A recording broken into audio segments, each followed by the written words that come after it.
Welcome to the Von Cartmann Show. I am your host, Erich von Cartmann. So today we're going to talk about a very, very special home defense tool. Probably the most iconic home defense tool of all time. And that is the AK-47. AK is for A is for automatic, K is for Kalishnikov. The designer of this rifle is named Mikhail Kalishnikov. The rest of the world calls this rifle a Kalishnikov. Here in America, we call it AK-47.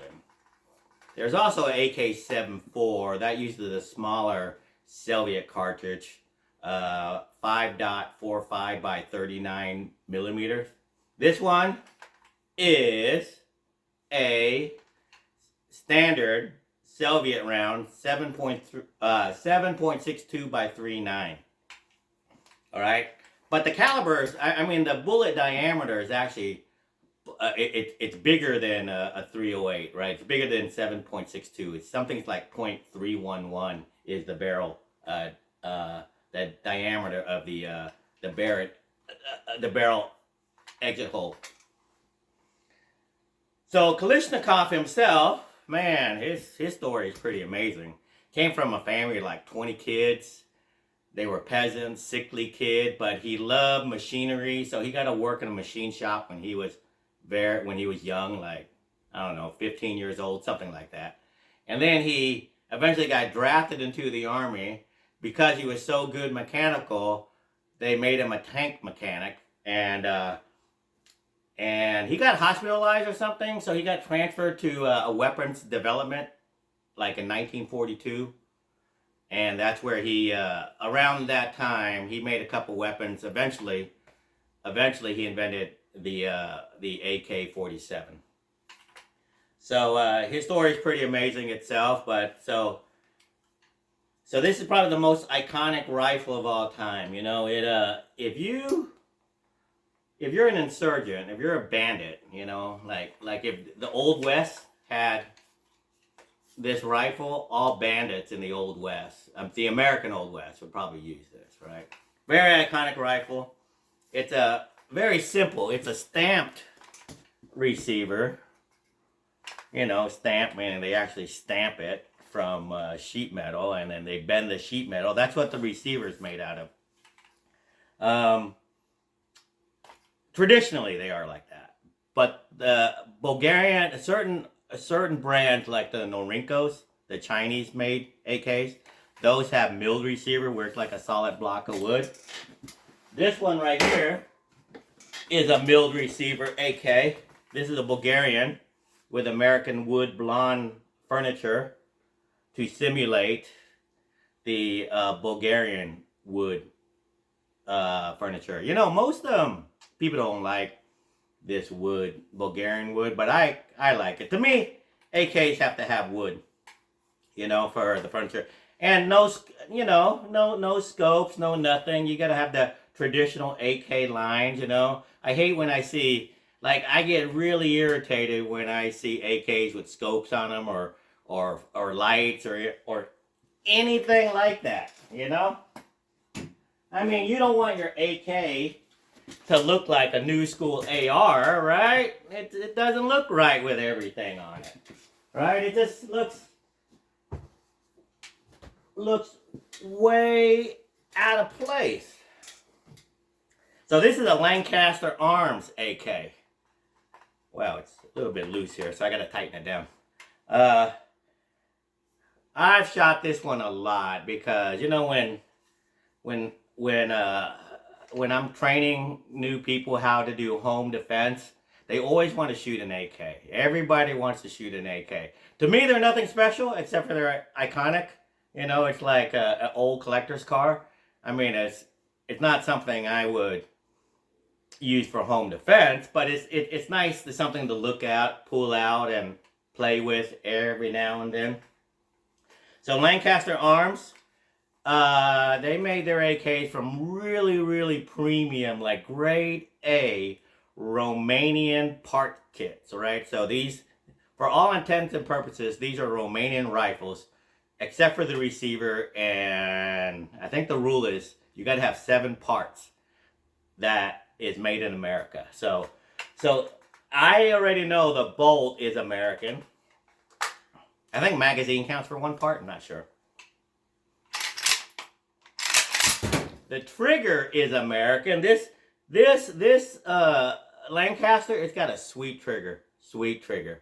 Really sweet trigger. So soft. I mean, man, it's like it feels like a Geisley trigger. That's how good it is. I have some kind of wood furniture on here. I forgot. It came with original, and I still have all the wood. It came with this original purple looking wood. Reddish purple. So, people want to see this wood. This is unique to Lancaster Arms. I also have another set of wood here. This one is really pretty. So I have 3 sets of wood furniture for that Lancaster Arms. Now it might be time to go to my local gun shop and sell it or trade it in for something. Because I'm looking at Gunbroker. Man, you see this? Lancaster Arms, $2,649.99. I think I paid $4.99. So I think it might be time to sell that and trade me and buy me a cheap AK and get me a nice AR, another AR. This is Bulgarian. As you can see, this one is a milled receiver. Solid block of wood. Now this one is actually made in Bulgaria, the receiver. This is a Sam 7, but so it even says made in Bulgaria, model SLR-1015. So it's not a Sam 7. But it is made in Bulgaria.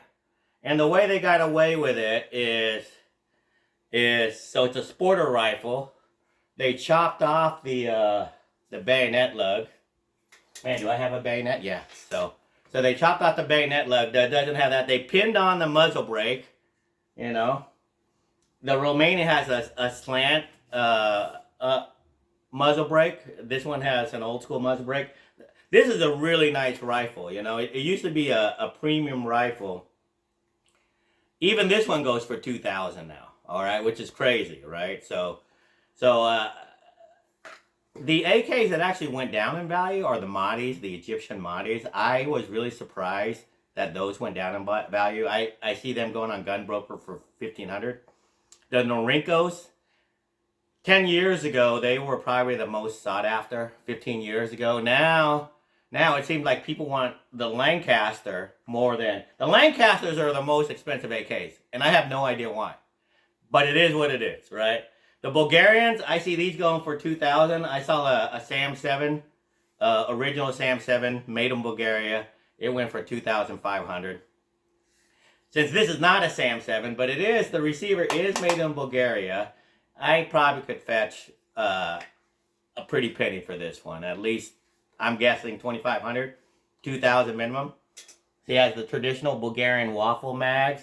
Even these are expensive now. They're like $100 each, right? So this is a trick rifle. I like this one too. I love both my AKs, right?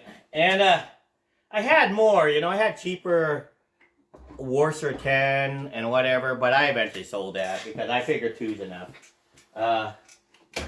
Go back to the Lancaster. So you can see that it's really well made. Really fit and finish is like perfect. Everything, you look at the sights, everything they've done, it's almost like the most perfect AK you can get. That's a stamped receiver and not a milled receiver.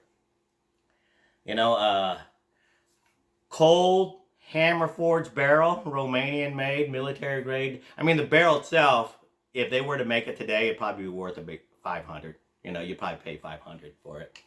Same thing with the Bulgarians, I mean, like, they made really, the Eastern Bloc countries made really, really well quality home defense tools. Okay, so those are a couple rifle. See, right here. Let me look at the, so these were on Gun Broker. See, Arsenal Sam 7, milled Bulgarian made.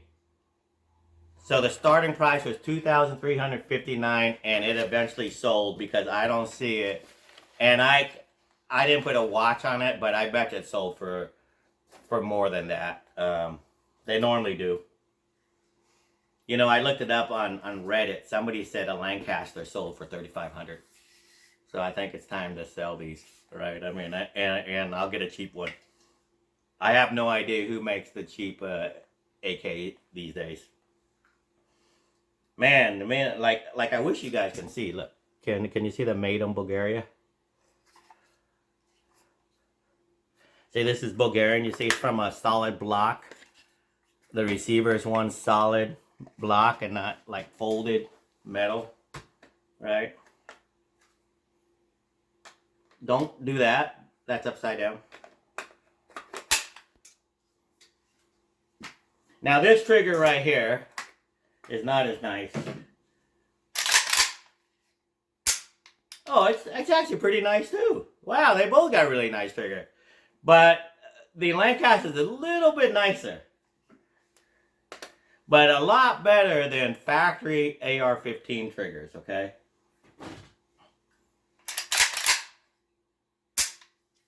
It's almost like you don't want to get these dirty. You know, AKs are meant to be rugged and get dirty, but man, I don't want to get these dirty.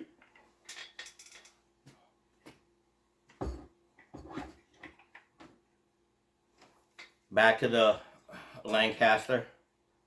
Very beautiful, see? Stamp receiver. Has that slant block muzzle brake or flash hider, whatever you want to call it.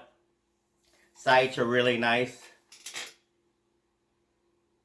You should always shoot with two eyes, unless if you got to line up your iron sights. Right? So, see, it comes with, so at least the Lancaster, it comes with a Romanian bayonet and bayonet sheath. You see, the leather is quality, you know? I mean, like, everything's about this is about quality. Right? You actually can use this as a, see that? Wire cutter. You can use it for a wire cutter. Right? I think if you're doing riot control, you should always have a bayonet on. Right? Because if you have a bayonet, it looks more fearsome. Right? If somebody were just to point this at you without a bayonet, like the police, you're not going to be that intimidated. You go, well, they're not going to shoot me, especially since his hand is not on the trigger. You know, it's like this. But if he has a bayonet on it, man, see how scary that looks? It looks like, man, you might get stabbed.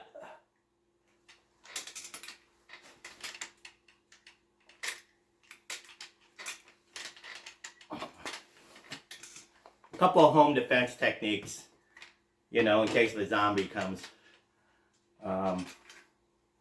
With firearms, you got to be careful. Okay, they're dangerous. Not just that, but anytime you discharge a firearm, you're going to get in a lot of legal trouble. Sometimes it's better just let them shoot you, you know, unless if it's the end of the day and the zombies are here. All right, I am a Desert Storm vet. Got my 54th unit, Combat Engineer Unit crest. On this side, it's the Engineer crest. And this is the Valorious Unit Award. You know, so the unit got that award for valor during Operation Desert Storm. The 1st Armored Division commander gave it to us. Just Bravo Company. Only Bravo Company of the 54th is allowed to wear this Valorious Unit Award. Right? So, all right. Cartman out. I love you all. You guys, Merry Christmas.